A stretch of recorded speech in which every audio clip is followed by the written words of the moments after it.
Opinion reframing the nationalism debate. Who is othering whom? Free speech and the free exchange of ideas are the hallmarks of a democracy. Newspapers in a democracy serve as revered platforms that should facilitate the expression of diverse viewpoints within the bounds of civility, even if the establishment does not endorse those opinions. A major newspaper is currently hosting a heated debate on the prevailing nationalism in India. However, what is particularly troubling is that the expositions of Hindutva, or Hindu nationalism, are often one-sided. These pieces are typically written not by its proponents or even objective critics, but by its adversaries who openly display their counter-ideologies. These essays often suffer from a lack of knowledge, distort facts, and rely on biased logical analyses. The result is a flawed but convenient conclusion that satisfies the preconceived notions of Hindutva's detractors. 3 articles that recently appeared in that newspaper fall into this category. Yogendra Yadav's The Nationalism We Forgot, Indian Express, May 27, Suhas Palshikar's Who Stole My Nationalism, i.e., May 31, and Akhil Bilgrami's The Nation, the State and the Other Hindutva's Imprint on Nationalism in India, June 16, i.e. Thus, I feel compelled to present a rejoinder that is both historically accurate and rationally robust. Nanan Yogendra Yadav writes, the nationalism we inherited from our freedom struggle was very different. To borrow an expression from John A. Powell, Indian nationalism was about belonging without othering. It sought to build the nation by creating a deep sense of national belonging without inventing external or internal enemies. This Indian nationalism is under assault today. The newfangled nationalism cannot think about fostering a sense of belonging without an aggressive campaign of othering. Akhil Bilgrami adds, Yogendra Yadav, i.e., May 27, stresses a familiar distinction between 2 nationalisms. He invokes a vivid label, belonging without othering, to characterize the distinction. The nationalism pursued in the freedom struggle exemplified this label. The nationalism in Europe precisely did not.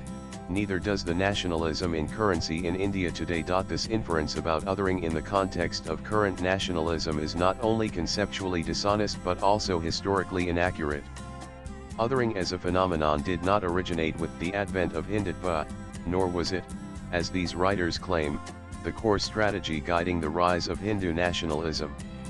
The notion of othering can be traced back much earlier in the subcontinent, starting with Muslim rulers who introduced the derogatory term kafir to define others. Jizya tax imposed solely on Hindus during the regime of Islamic kings was a systematic act of othering.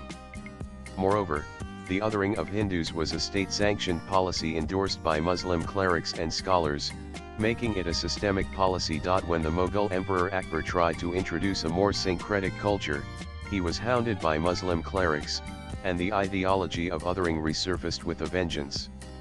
M.J. Akbar, in his book Tinderbox, The Past and Future of Pakistan, writes, the vision, however, was determined by an idea with lasting power, the search for Islamic space on the Indian subcontinent. The search began during the ebb of the Mughal Empire, and its formative ideology was shaped by the powerful mind of Shah Waliullah. Shah Waliullah was a Sunni scholar born in 1703, 4 years before the death of Aurangzeb. Waliullah succeeded Sheikh Ahmed Sirindi, who had charged Emperor Akbar with apostasy for seeking to create a shared Muslim-Hindu culture. Waliullah built upon Sirindi's idea of reform and fashioned a compelling argument for a jihad to establish a post-Mughal Islamic state in India. Waliullah's prescription was radical and intellectually rigorous. He proposed that Indian Muslims needed to be purged of Hindu influences to recover their pristine, victorious self, as contact with the infidel undermined the faith.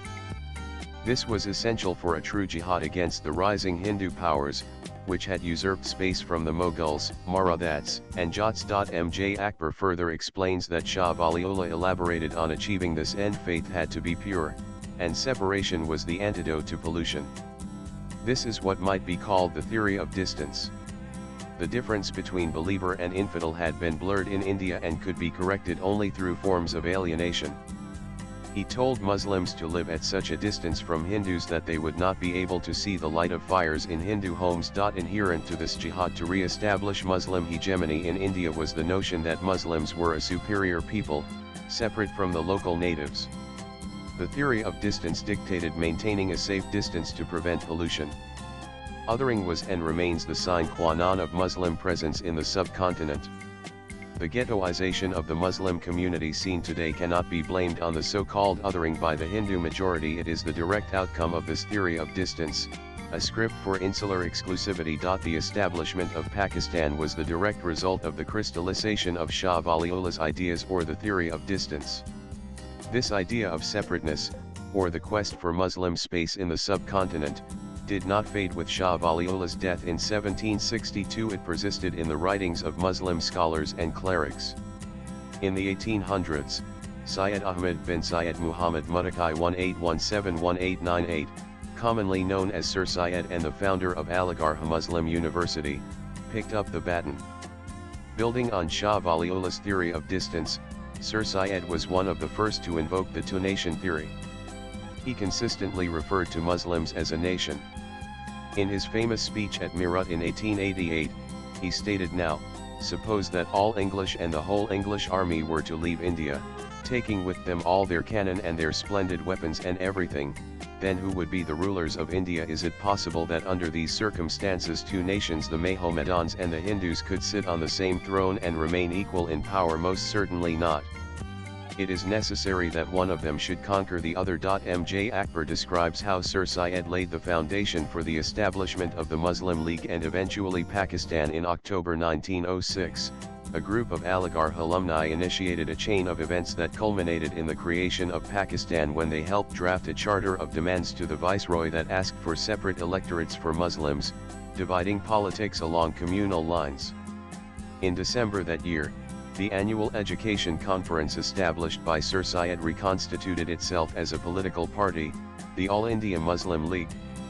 Within 4 decades, the Muslim League converted the politics of distance into a separate nation. Othering was a concept formally emphasized by Shah Waliullah in the 1700s and practically executed by Sir Syed in the 1800s, leading to the formation of separate electorates for Muslims and ultimately the creation of Pakistan in 1947. The ethnic cleansing of more than 250,000 Kashmiri Hindus from Kashmir is another manifestation of this inherent othering that persists even today.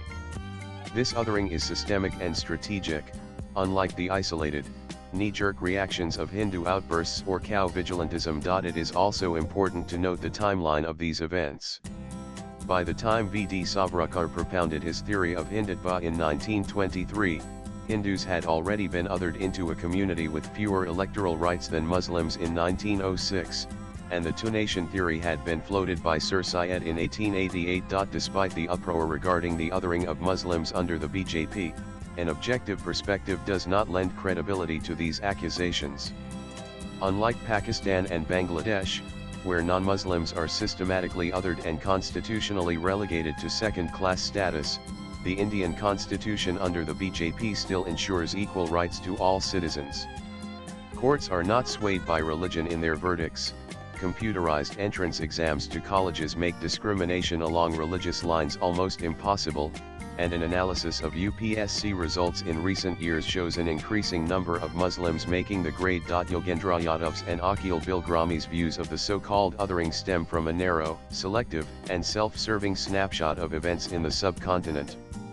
Their perspective is neither comprehensive, accurate, nor cogent in its scope. Swipe left for next video. The so-called othering of Muslims in current times is merely noise and not the reality on the street. The writer is a use-based author.